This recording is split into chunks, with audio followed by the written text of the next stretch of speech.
సంజీవరెడ్డి, మధ్య సంజీవరెడ్డి. మాది రాఘోపురం గ్రామం, మా జిల్లా సూర్యాపేట. నేను రాములవారి భక్తితోటి రాములవారిని దర్శించుకోవటం కొరకు నేను సైకిల్ ప్రయాణంలో భద్రాచలం రాములవారిని దర్శనం అయిన తర్వాత మళ్ళీ పర్ణశాలకి వెళ్ళాను.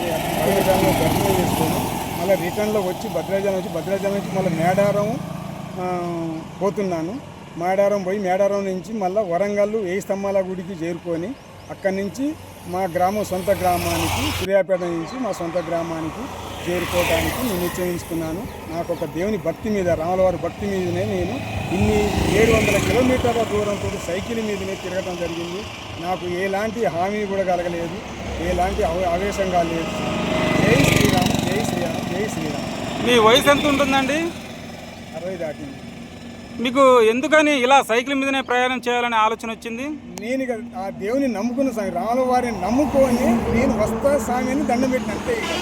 ఆ దేవుని దండం పెట్టుకొని ఆ స్వామి పేరు మీద నేను ఒక 4 సంవత్సరాలు మొక్కి కూడా నాకు ఆ మొక్కు మీరు అనుకున్నాయని జరిగాయా మరి?